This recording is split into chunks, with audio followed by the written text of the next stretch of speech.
Miss Hartwell's shadow fell over my desk before the paper, my calculus exam, defaced by a glaring red zero. It was scrawled across equations I knew with a certainty transcending this body, solutions from my past life, the one that earned a Fields Medal. Well, Mr. Chen, Miss Hartwell purred, voice dripping condescending sweetness, rather definitive, wouldn't you agree? Perhaps advanced math isn't your forte, suited to less abstract endeavors? She didn't wait, heels clicking away. I stared at the scarlet insult. A zero, I whispered, disbelief a cold stone. She gave this a zero. The sheer audacity. Chalk dust in the afternoon sun suddenly smelled achingly familiar. Princeton's lecture hall where I, Alistair Finch, died at 35. Princeton, I breathed, an echo. That scent was the key, unlocking it all. The classroom wavered, a flimsy set. It's all coming back. My 18-year-old hands trembled, not with nerves, but the shock of recalled genius. Cold rage warred with the impossible flood of knowledge. It's all here, I muttered, fists clenched. Every theorem, every proof. Damn it, every breakthrough I haven't discovered yet. The weight was immense. How is this possible? Panic flared. The college application deadline, I realized, a frantic internal scream. Tomorrow, midnight. This zero would obliterate my MIT dreams. She can't destroy everything, I vowed, resolve hardening. I won't let her. I have to act. Now. My fingers, still shaking but now with purpose, fumbled for my phone. The screen lit up, an impersonal glow in the fading afternoon light. An email. That's it. Direct, forceful. Okay, Alex. I coached myself under my breath. Think. Who do I send this to? Not Hartwell. She's clearly... I trailed off, the word corrupt or ignorant feeling too mild for the fury simmering in me. No, higher up. Someone who understands the stakes. My mind raced through the school hierarchy. Dr. Morrison, District Mathematics Coordinator. Perfect. My thumbs flew across the virtual keyboard, adrenaline thrumming through me like a live wire.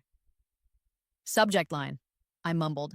Urgent, grading anomaly, AP Calculus BC, Alex Chen. Too bland?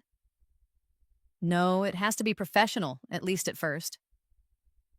I began to type, the words forming with a strange duality.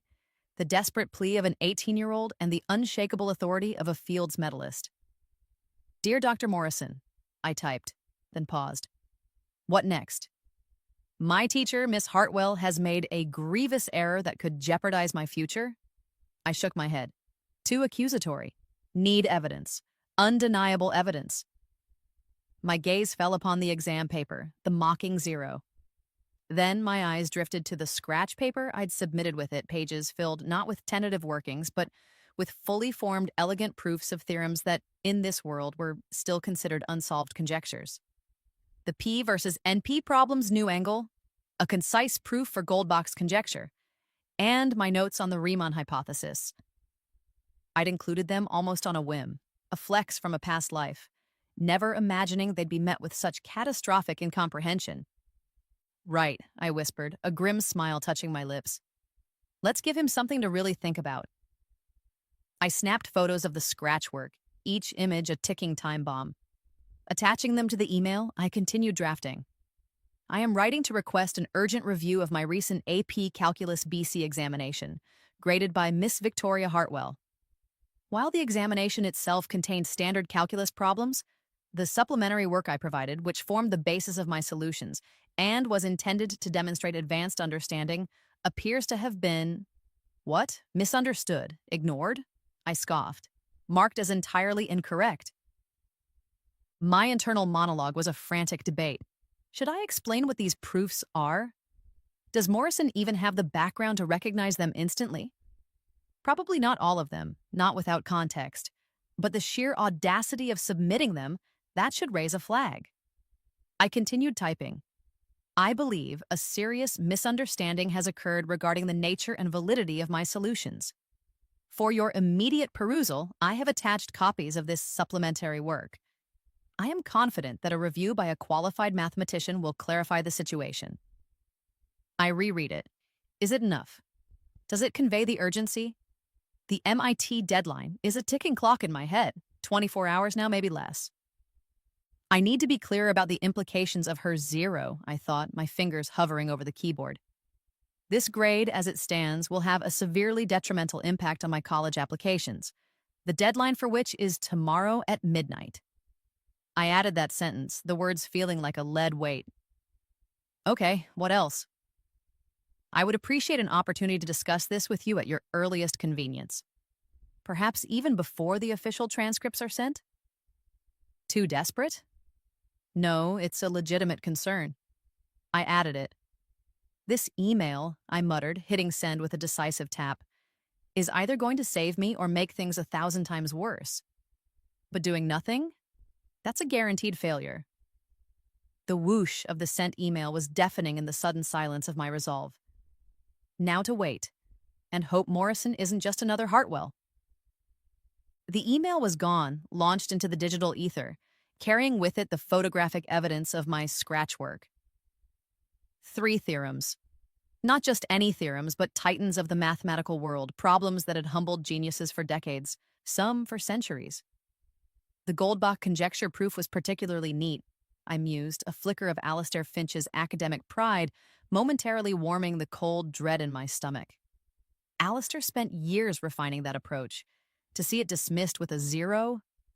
My thoughts then drifted to the other attachments.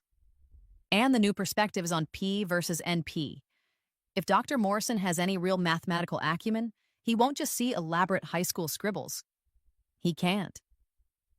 My notes on the Riemann hypothesis were perhaps the most audacious inclusion. Did I overdo it with that one? I wondered, a fresh wave of anxiety washing over me. Will he even open attachments from a student he's never met, complaining about a grade?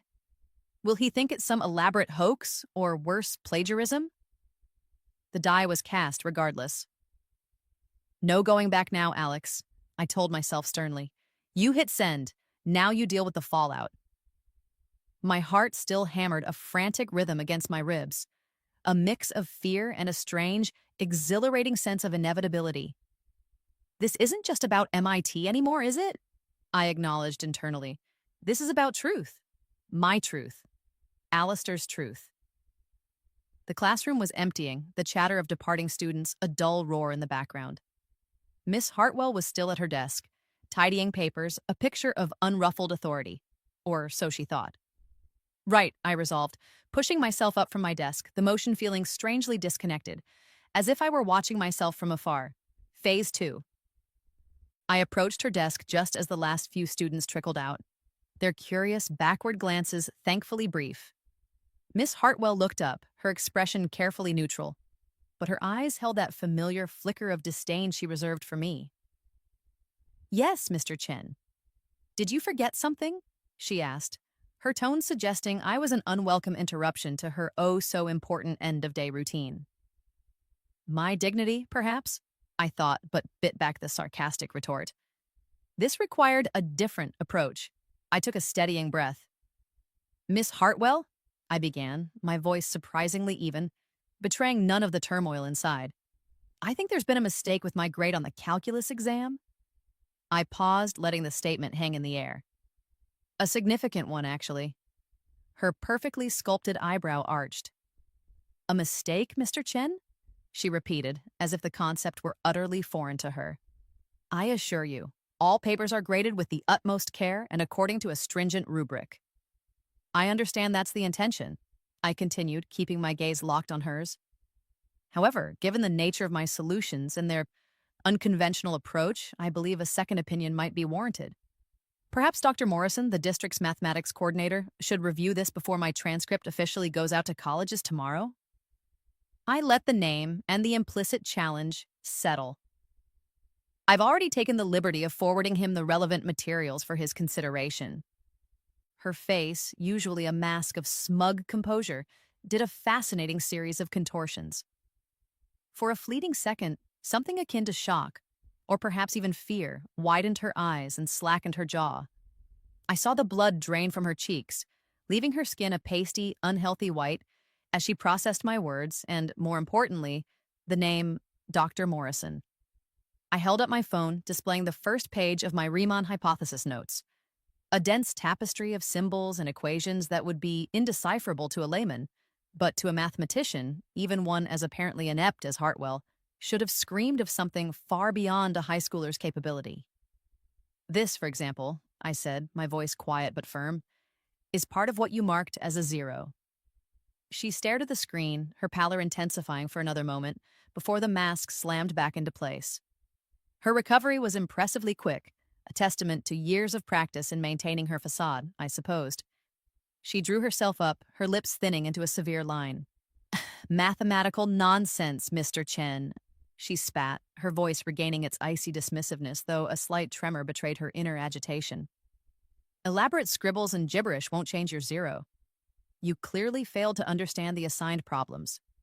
She waved a hand airily. Dr. Morrison will see it for what it is. A desperate attempt by a failing student to avoid the consequences of his lack of preparation.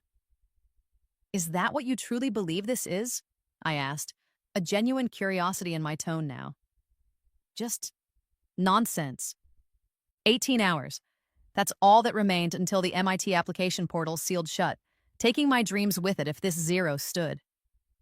I watched Miss Hartwell turn away, a dismissive flick of her wrist, my only answer to my last question. Her shoulders were a little too rigid, her head held a fraction too high.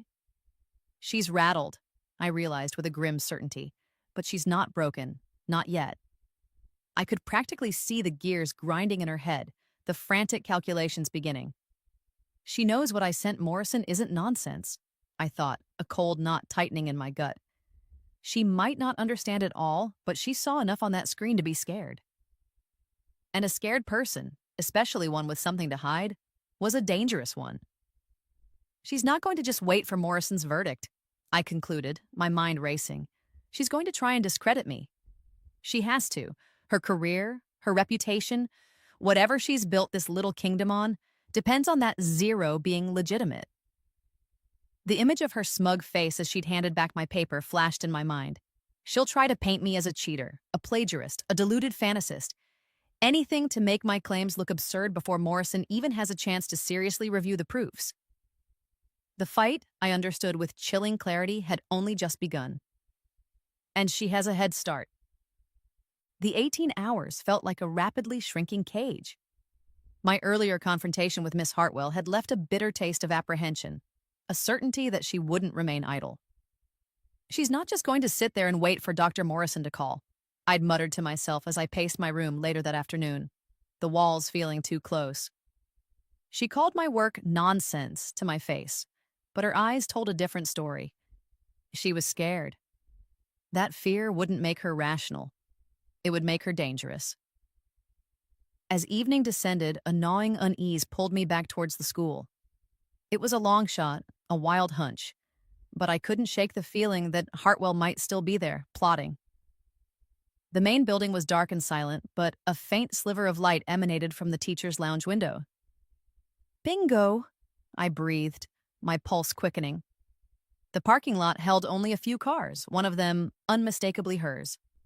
I slipped through a side door I knew was often faulty, the click of the latch echoing unnaturally loud in the deserted hallway. The lounge door was slightly ajar, a narrow crack offering a sliver of vision and, more importantly, sound. And there she was, a hunched silhouette against the dim light, phone pressed tightly to her ear, her voice a low, urgent thrum. Her usual composure had vanished. Every line of her body radiated pure, unadulterated panic. She's definitely on the phone about me, I thought, pressing myself closer to the cool, painted brick of the hallway. Let's hear what the Chen problem entails from her perspective.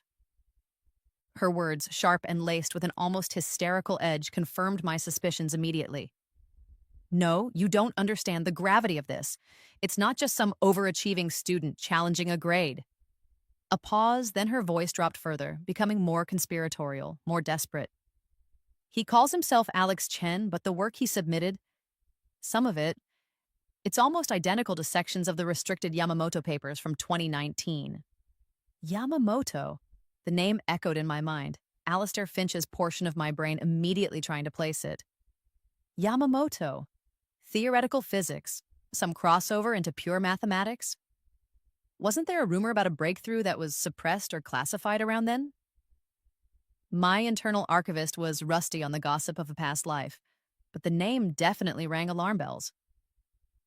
Restricted papers, I whispered to myself, the implications starting to dawn. Why would high school calculus scratch work resemble restricted academic research unless Hartwell's voice, rising in pitch again, cut through my thoughts? I don't know how he got it. That's what I'm trying to tell you. It's not supposed to be public knowledge. Are you listening to me? She sounded like she was on the verge of tears or a full-blown meltdown. If anyone connects his solutions to Yamamoto's actual work before we can shut this down, her voice trailed off, choked with what sounded like genuine terror.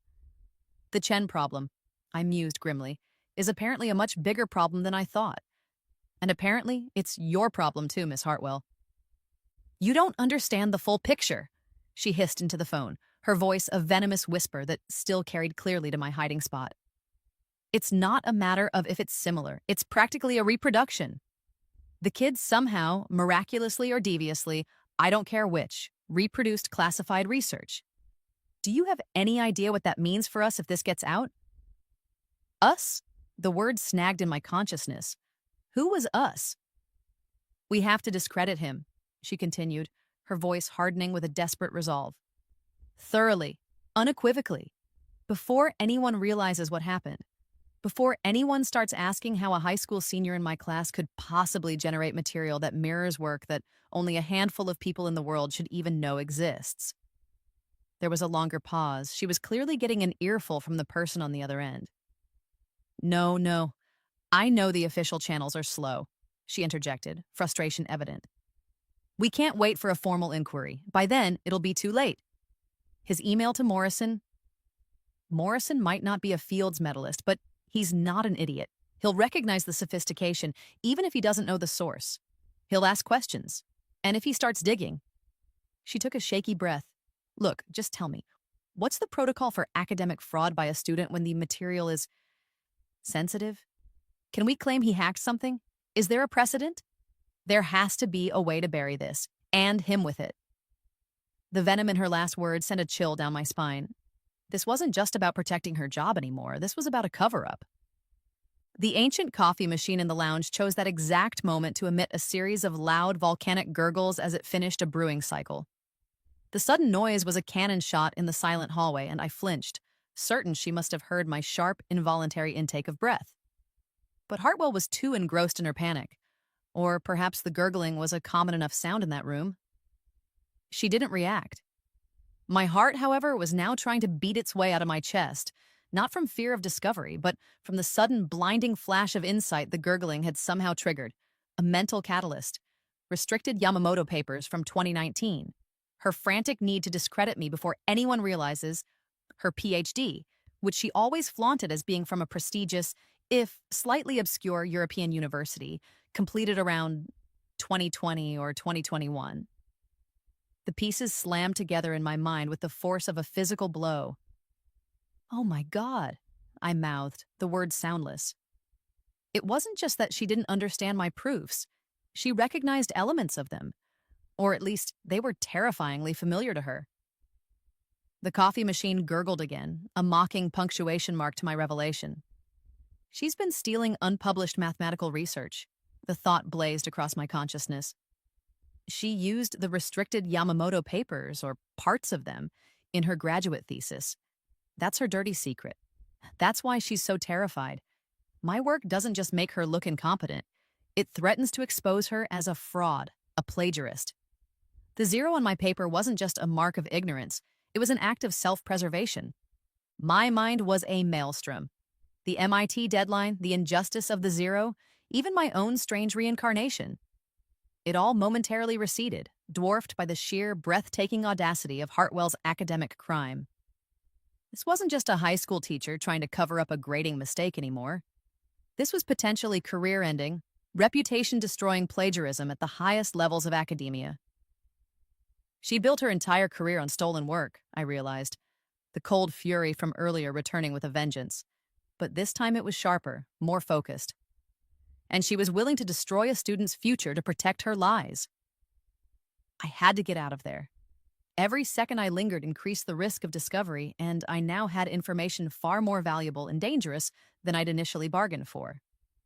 Holding my breath, I slowly, carefully eased away from the door, my sneakers making no sound on the polished linoleum. Each step felt like a mile. Once around the corner, I broke into a silent run, not stopping until I burst out of the side door and into the biting chill of the night air. The cold reality of the situation hit me full force. My mind was indeed racing, processing the new variables, the new stakes, operating with a clarity and speed that even Alistair Finch in his prime would have envied. This isn't just about getting into MIT anymore, I thought, looking up at the indifferent stars. This is about exposing her. But how do I do that without implicating myself in knowing things Alex Chen shouldn't know? The game had just acquired several new, terrifying dimensions. The shrill insistence of my phone's alarm at 6 a.m. felt like an attack. Sleep had been a fitful, shallow affair, my mind still churning with last night's revelations about Miss Hartwell and the Yamamoto papers. 18 hours, I'd thought, staring at my darkened ceiling, minus whatever sleep I might get. Then the MIT deadline hits. Every possible scenario had played out in my head, most of them ending in disaster. I dragged myself out of bed, the weight of impending doom settling comfortably on my shoulders like an old, unwelcome coat. Shower, coffee, then figure out how to salvage a future from this train wreck, I muttered, the words a sour puff of air in the quiet room. As I robotically went through the motions, a new kind of dread began to creep in. The wait for Dr. Morrison's reaction. He got my email late last night, I reasoned, toweling my hair with vigor. He's probably reading it right now over his morning cornflakes thinking, who is this delusional kid? Or worse, he's already spoken to Hartwell. She's probably fed him a mountain of lies about my erratic behavior or cheating concerns. The silence from the district was deafening. I checked my phone for the 10th time, thumbs swiping at the screen. Nothing. Come on, Morrison, I urged the unresponsive device. Give me something, anything.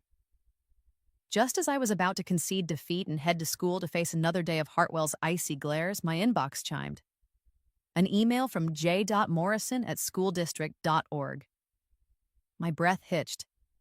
This is it, I whispered, tapping it open with a trembling finger.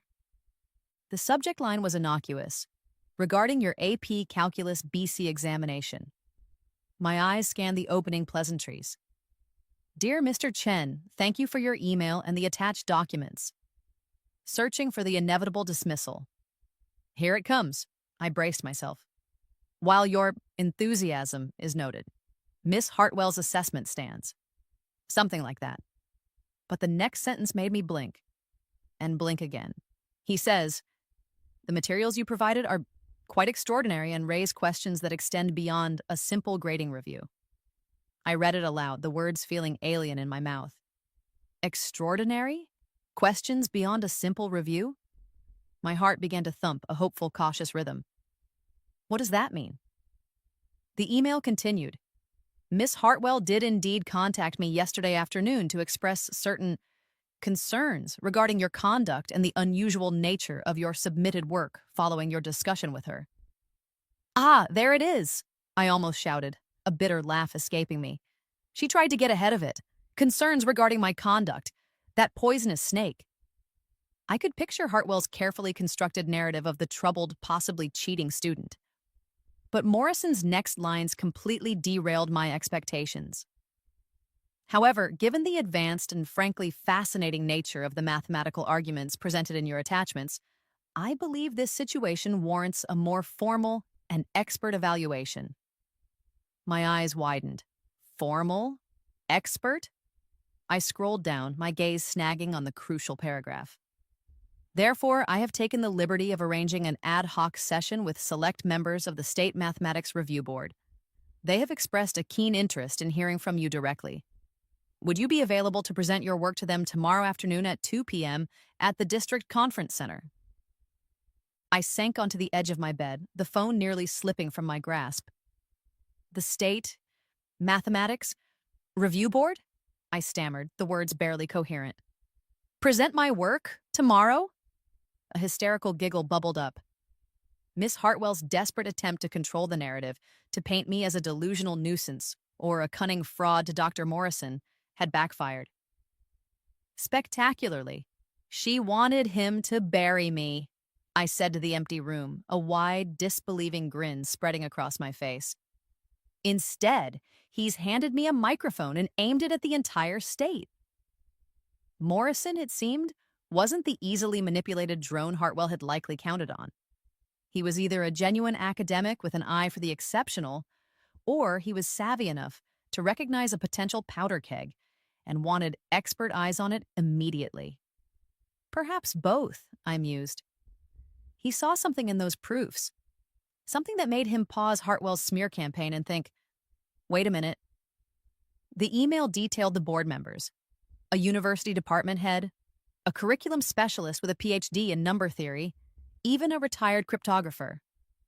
These aren't just high school teachers, I realized with a jolt. These are people who will understand what they're looking at, or at least they'll understand that it's nothing a typical high school student should be producing. The sheer, beautiful irony of it was almost too much.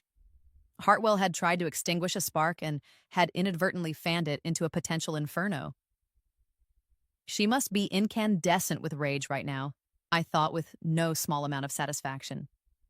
Or pure, unadulterated terror, probably both. The email ended with a polite, "Please confirm your availability at your earliest convenience." Confirm, I laughed. Oh, Dr. Morrison, I will be there with bells on and a slideshow. This was it, the chance I didn't even know I was hoping for. Hartwell had played her hand, and now the deck was reshuffling in a way she could never have anticipated. She wanted a quiet kill, I strategized, already feeling the old Alistair Finch instincts kick in. Now she gets a public dissection. Her move, Morrison's counter, and now it's my turn. Tomorrow, I repeated, the single word hanging heavy in the air, charged with a dizzying mix of opportunity and monumental risk. The MIT deadline still loomed, a ticking clock now almost a secondary concern to the immediate, high-stakes performance required of me. Tomorrow afternoon, I'll stand before a panel of judges, bona fide mathematicians and academics, people who have dedicated their lives to the very fields Alistair, revolutionized. The thought was both exhilarating and terrifying. And what am I going to present? Proofs of theorems that, according to the current timeline of this world, aren't scheduled to be officially discovered or solved for another 3, 5, maybe even 10 years. I started pacing the small confines of my bedroom, the mental gears turning at an almost painful speed. How do I even begin to explain that? Good afternoon, esteemed members of the board. My name is Alex Chen, I'm 18, and by the way, here's a complete solution to the Riemann hypothesis that humanity isn't supposed to crack for another decade. Any questions? A bead of sweat trickled down my temple. They'll think I'm insane, or a plagiarist of some future undiscovered genius. How do you plagiarize something that doesn't exist yet in the public domain? The absurdity of my situation was a unique brand of torment. Alistair Finch had faced skeptical audiences, hostile reviewers, and the crushing weight of expectation, but never anything quite like this. He was presenting his work, the fruit of his labor, within a recognized framework of academic progress. I was an imposter, a temporal anomaly armed with knowledge that, by all rights, I shouldn't possess. Okay, breathe, Alex. Breathe, Alistair. Whoever the hell is in charge right now, I coached myself, pressing my palms against my eyes. Panic is a luxury you can't afford. What would Alistair do? The answer came swiftly. He'd analyze the variables, calculate the odds, and prepare with meticulous, unwavering focus. The board members, I thought, pulling up the email again and studying their names and affiliations. Dr. Evelyn Hayes, head of mathematics at State University. She's a specialist in algebraic geometry.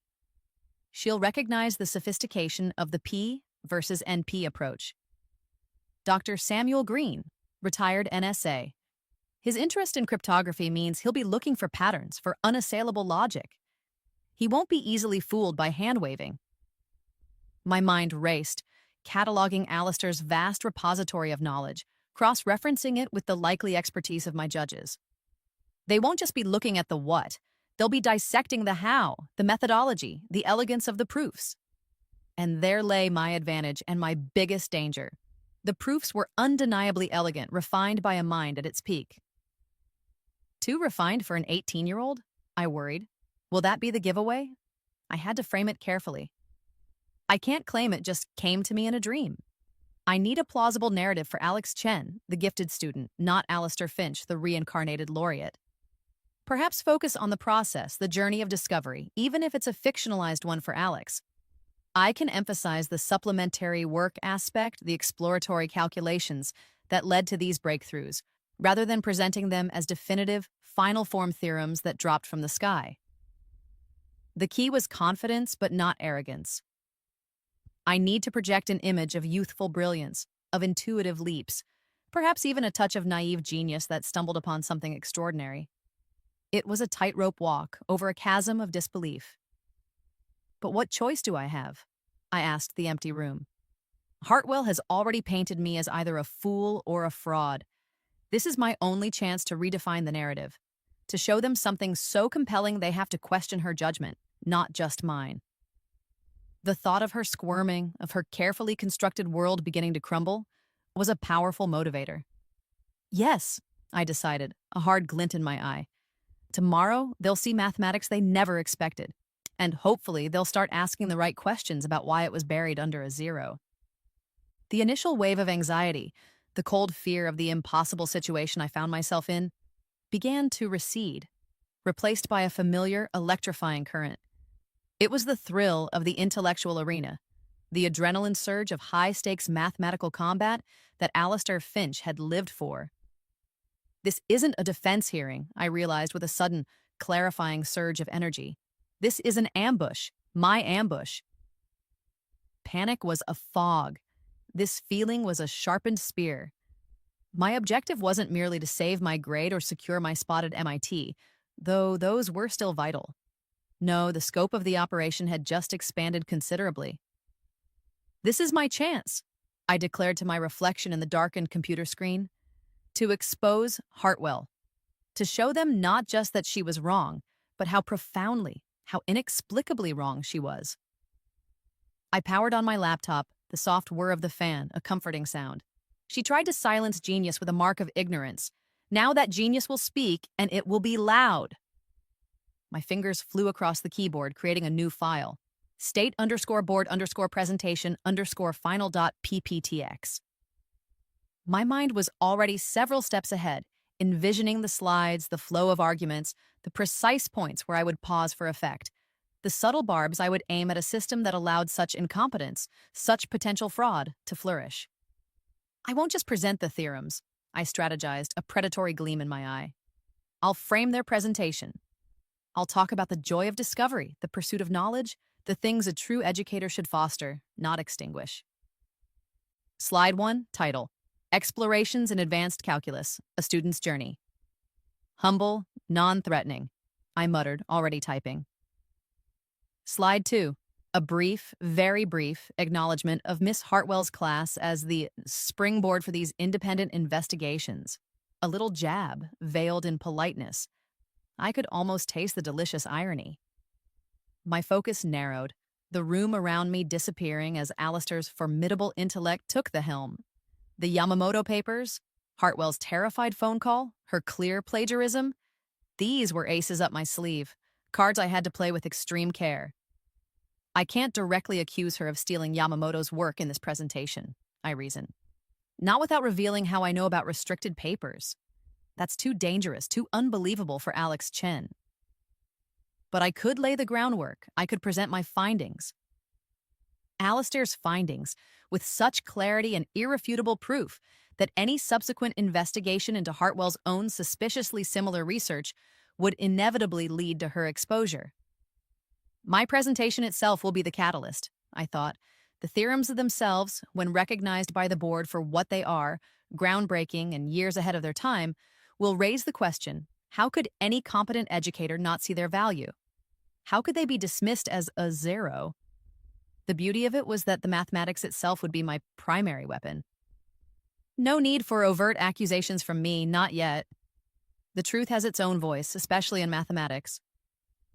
I delved into Alistair's old lecture notes, stored perfectly in my reincarnated memory, selecting the most elegant phrasings, the most compelling visual representations for the proofs.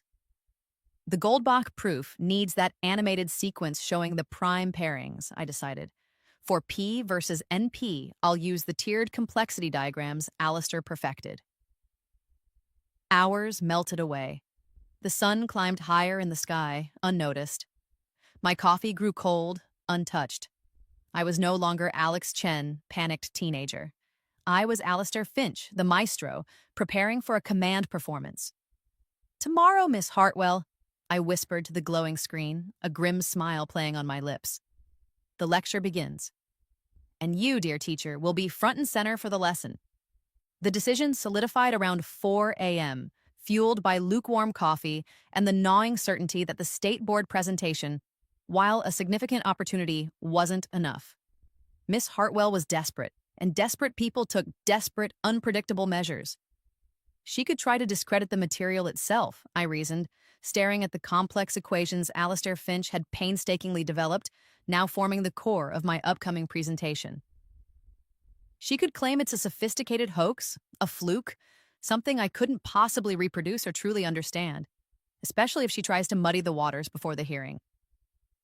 The thought of my work, Alistair's legacy being dismissed or debated into oblivion by her machinations, was intolerable.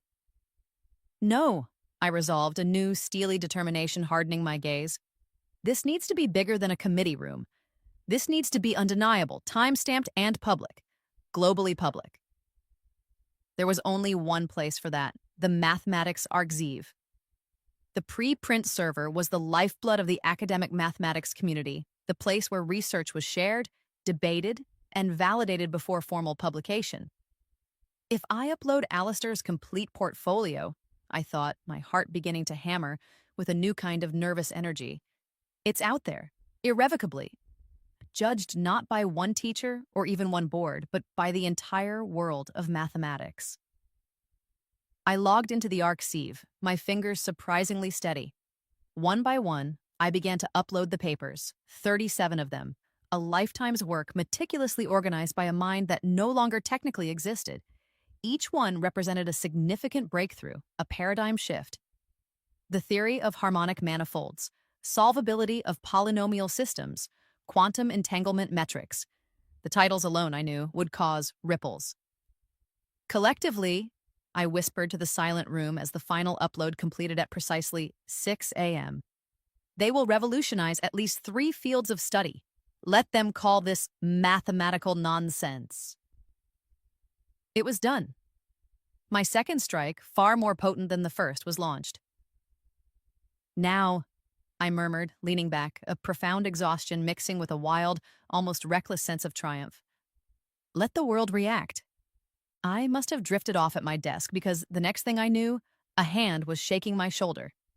I jolted awake, disoriented, the harsh fluorescent lights of the school library momentarily blinding me. It was Sarah Kim. Her usually composed face a mask of bewildered excitement, her eyes wide as dinner plates. "Alex! Alex, you will not believe this!" she whisper-shouted, practically vibrating with energy. It was just after 8 a.m. I'd evidently come to the library on autopilot after my archive spree, vaguely intending to refine my presentation slides, but exhaustion had claimed me. "Sarah, what's wrong?" I mumbled, trying to clear the fog from my brain. "What happened?" "Wrong?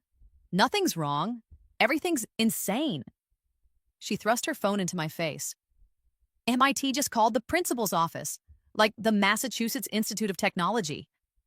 My stomach did a complicated flip. MIT? Called? Why?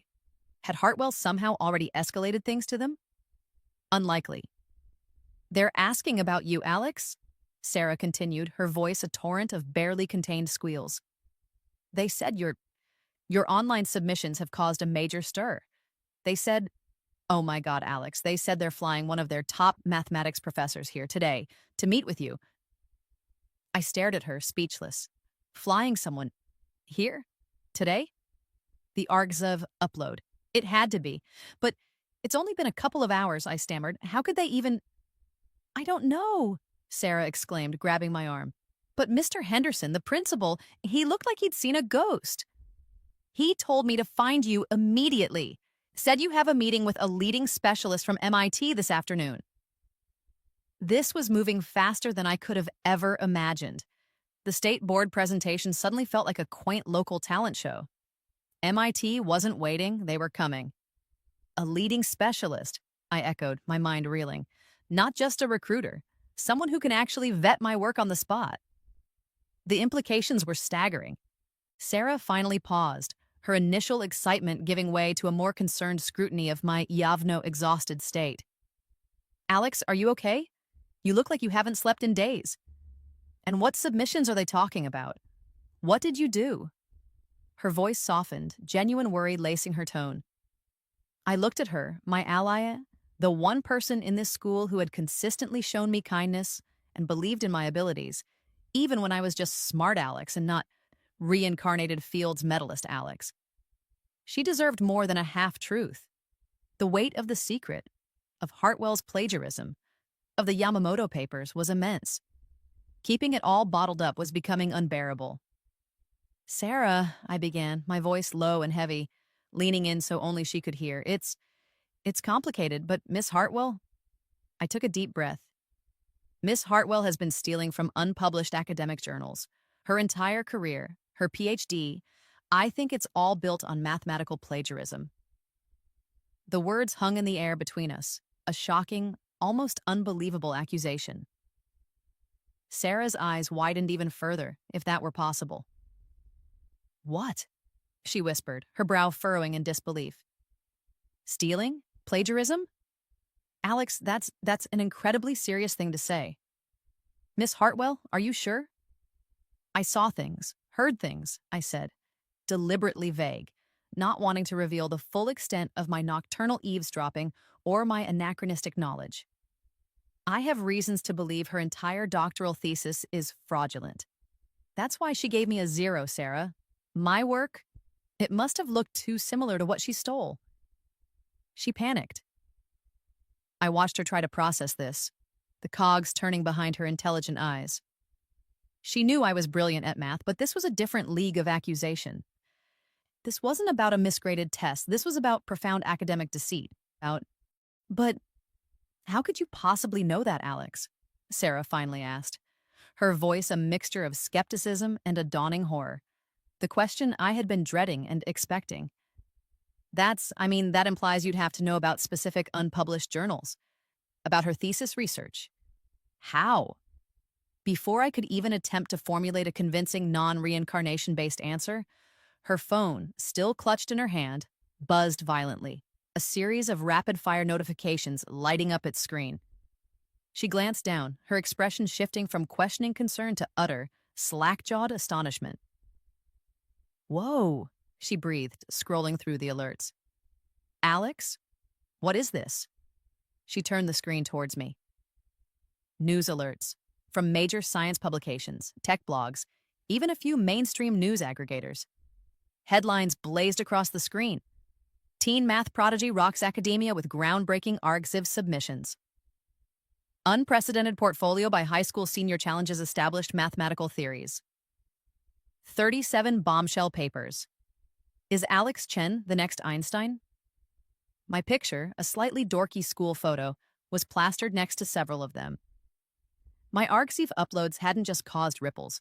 They'd triggered a tsunami. The academic world, it seemed, moved at lightning speed when something truly revolutionary dropped. That, I said quietly, a slow smile spreading across my face as I gestured towards her phone, is part of how. I put my work out there for everyone to see, the real work. Sarah looked from her phone to me and back again, her mouth opening and closing silently. The evidence of my extraordinary capabilities was now viral, undeniable. It didn't prove Hartwell was a plagiarist, not directly, but it certainly established that I was operating on a level far beyond any high school, or indeed many professional mathematicians. The buzzing of Sarah's phone seemed to fade into a dull hum as the full import of the situation settled over me. The MIT deadline, which had been a source of such acute anxiety less than 24 hours ago, now felt like a distant, almost trivial concern. They're sending a top professor, I thought, a sense of unreality washing over me. Today, MIT isn't waiting for a transcript with a corrected grade, they're coming to the source. My future wasn't riding on an application anymore, it was riding on the 37 papers currently igniting the global mathematics community. I had just become, in the space of a few hours, the most talked about and likely the most scrutinized teenager in the world of mathematics. A wave of dizziness made me grip the edge of the library table. Fame, even intellectual fame, was a terrifying prospect. But then I thought of Miss Hartwell. She knows, I realized with a chilling certainty. There's no way she hasn't heard. The school office knows, the principal knows. The news is breaking everywhere. She knows her zero is now a global laughingstock, a symbol of her own glaring incompetence, or worse. The power dynamic had irrevocably shifted. She could no longer dismiss me as a delusional student. The world was now watching. So, the MIT professor, Sarah finally managed, her voice filled with awe. Yeah, I said, meeting her gaze, the exhaustion momentarily forgotten, replaced by a resolute calm. I guess the quiet little grading dispute just went international. And Miss Hartwell, I knew, was in for a very, very bad day. The school auditorium buzzed with an electric tension I could taste, a metallic tang of anticipation and impending drama. It was a far cry from the sleepy calculus classroom where this whole insane saga had begun. Now, rows of seats were filled with a formidable assembly, stern-faced members of the State Mathematics Review Board looking deeply uncomfortable with the media circus, a dozen or so university representatives, their expressions a mixture of curiosity and predatory recruitment, and a throng of reporters, cameras poised, microphones extended like hungry snouts. Sarah sat beside me in the front row reserved for key participants, her hand occasionally gripping mine with a reassuring squeeze that I suspected was more for her benefit than mine.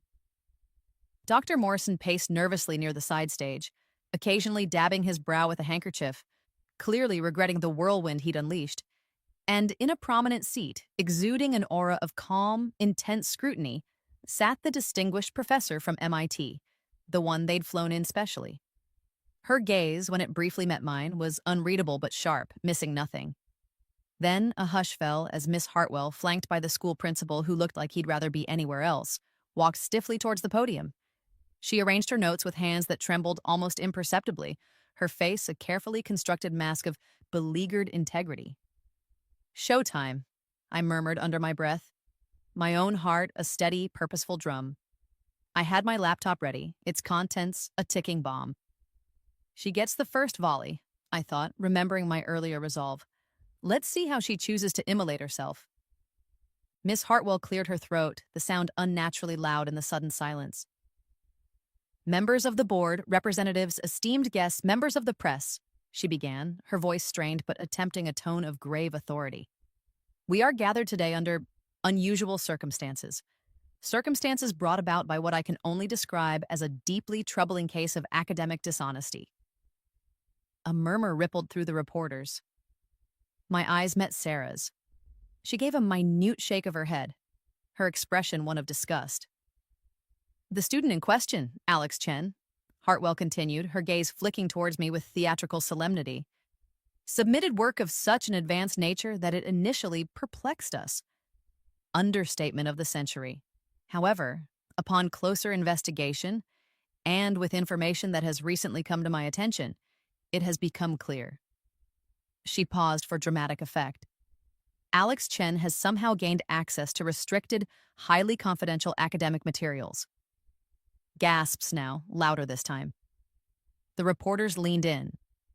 "The proofs he presented, the so-called scratch work that has generated such premature excitement," she said, her voice dripping with insinuation, "are not his own. I have evidence," she declared, tapping a slim folder on the podium, "that he has been cheating.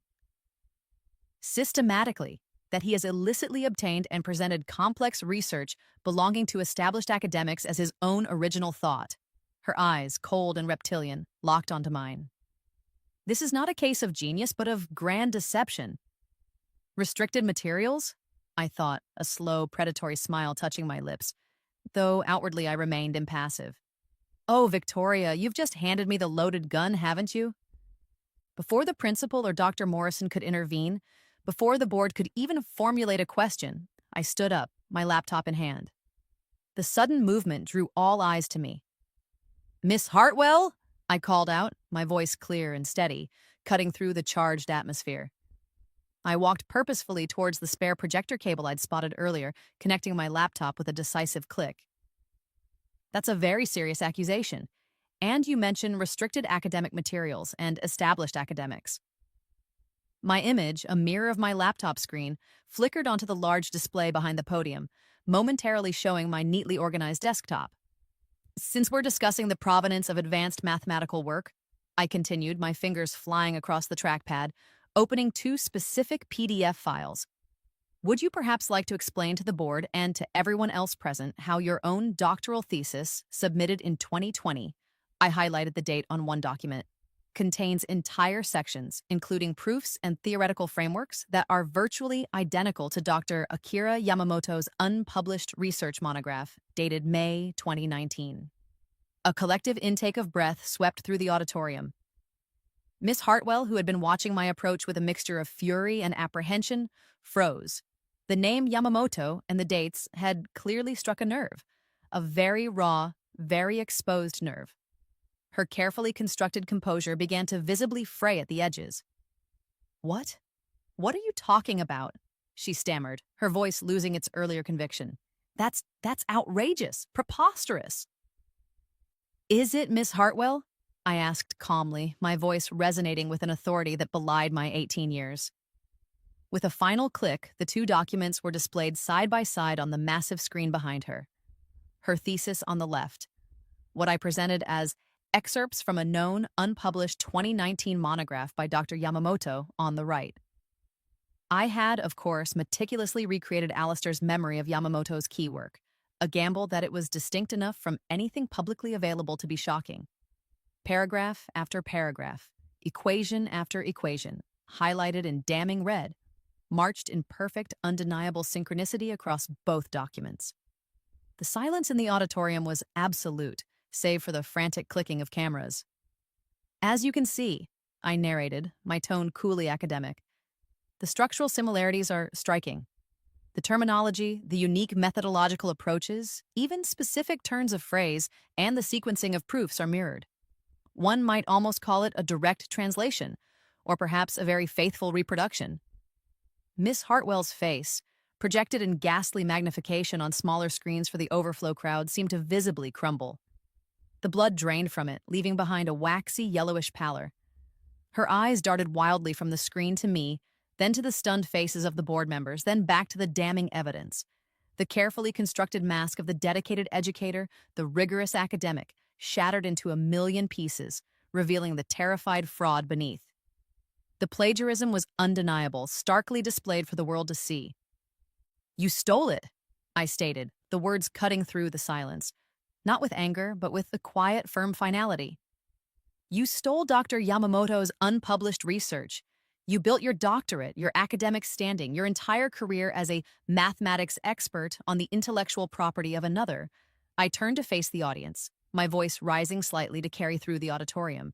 "And when I, through my own independent derivation of similar mathematical concepts that I now realize must have seemed terrifyingly familiar to you, submitted work that threatened to expose your fraud, you didn't grade it, you tried to bury it, you tried to silence me with a zero." I looked back at Miss Hartwell, whose mouth was opening and closing like a beached fish, no sounds emerging. "You accused me of accessing restricted materials, of cheating. But the only one in this room who has systematically exploited restricted, stolen work, Miss Hartwell, is you."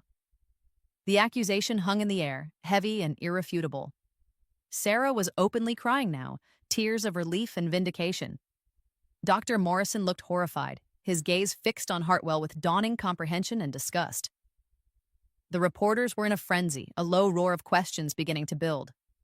Hartwell finally swayed, gripping the podium for support, her eyes glazed over. She was finished. Before the chaos could fully erupt, a clear, authoritative voice cut through the rising din. "Young man." All heads turned. The distinguished professor from MIT was standing, her expression one of profound seriousness, her gaze fixed intently on me. The room quieted instantly, her presence commanding an unexpected level of deference. "Mr. Chen," she amended, her voice carrying easily. "These theorems you've proven, the ones you submitted to the Archive, the ones outlined in the documents you just displayed, and indeed the ones you intended to present to the board today?" She paused, as if weighing her words carefully. "They are not merely advanced for a student of your age. They represent a lifetime of dedicated work. For many mathematicians, work of this caliber is the culmination of an entire career, if they are fortunate enough to achieve it even once." Her eyes, sharp and discerning, held mine. "The depth, the originality, the sheer scope of what you've laid out, it's breathtaking." Her words, delivered with such gravity, stripped away all the drama of Hartwell's exposure and focused squarely on the magnitude of the mathematics itself. It was a validation more profound than a corrected grade, more significant even than an MIT acceptance. It was the recognition of one true mathematician by another. "Thank you, Professor," I said quietly, my voice thick, with an emotion I couldn't quite name. Perhaps Alistair's gratitude, finally finding an outlet. Then, I did the one thing no one could have predicted. I reached into the simple manila envelope I'd carried with me all day, an envelope that had sat innocuously on the floor beside my chair. My fingers closed around the cool, heavy metal within. "Professor," I said, addressing the MIT luminary, but also the stunned room at large. "You speak of a lifetime of work, of a career's culmination." I drew out the object, its gold surface gleaming dully under the auditorium lights. It was shockingly heavy, a solid medallion of achievement. The Fields Medal. Alistair Finch's Fields Medal, awarded to him in that other life, for work that encompassed many of the very theorems now causing such a stir. The one that had, through some inexplicable miracle of quantum entanglement or cosmic irony, traveled back through time and space with my consciousness. A collective gasp, a wave of pure, unadulterated shock, rippled through the auditorium.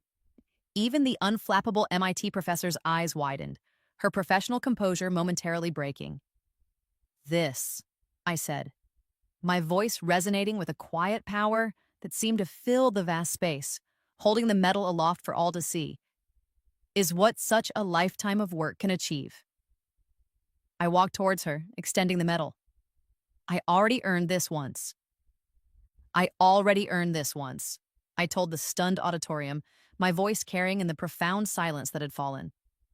The weight of the Fields Medal in the MIT professor's hand felt symbolic, a tangible link between two impossible lives. Her expression was a maelstrom of shock, intrigue, and dawning, hesitant comprehension that this went far beyond a mere child prodigy.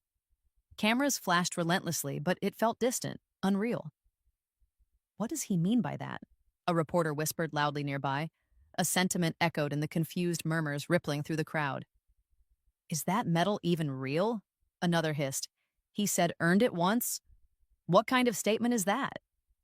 Miss Hartwell, utterly broken, had been discreetly escorted away by a grim-faced principal and a sympathetic-looking Dr. Morrison, the architects of her downfall, now the agents of her quiet removal from the stage she had so arrogantly tried to command. My gaze swept over the remaining faces, the bewildered board members, the calculating university reps, Sarah's tear-streaked but beaming face. "Let them wonder," I thought, a strange calm settling over me, the calm of a truth, however bizarre, finally uttered. "Let them try to unravel the impossible." Alistair Finch deserved this moment of acknowledgement, however fragmented, however strange the circumstances.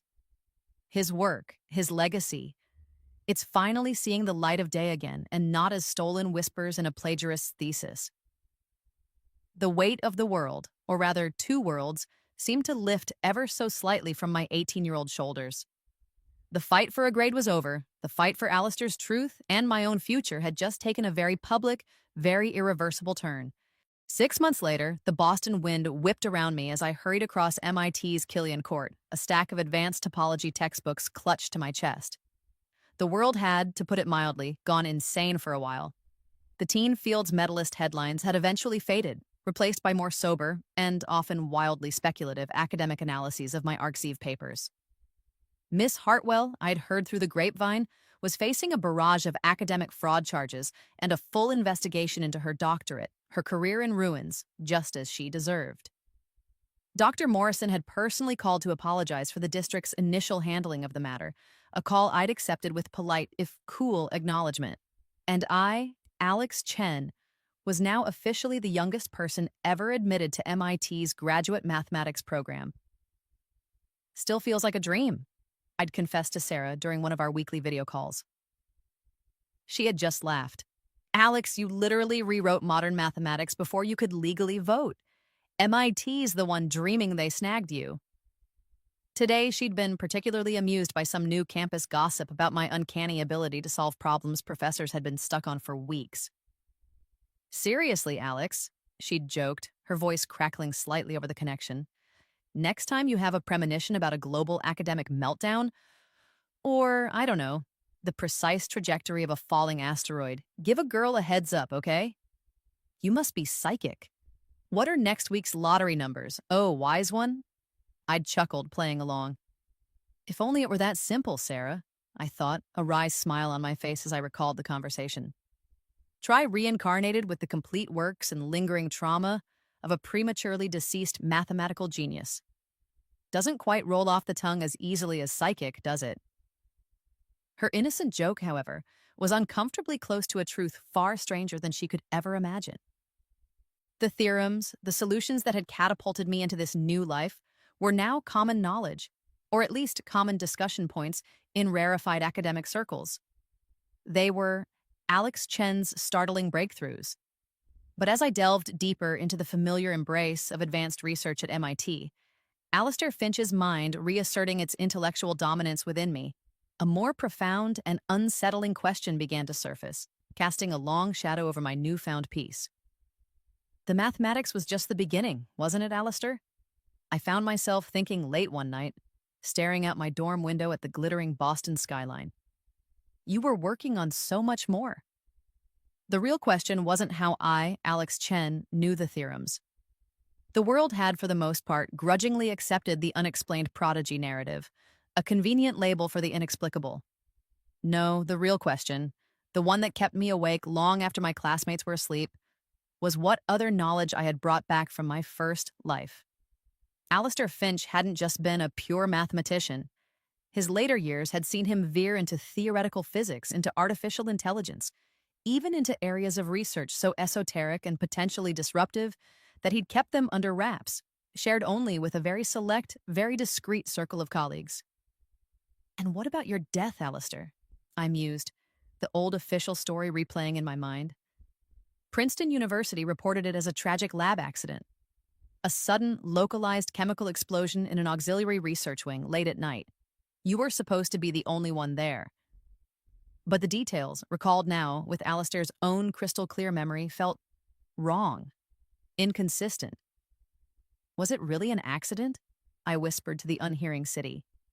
Or was someone trying to silence you? To get their hands on that other research? The kind that doesn't get neatly published on the arXiv for peer review. A chill traced its way down my spine, a premonition far colder and more concrete than any psychic hotline could offer.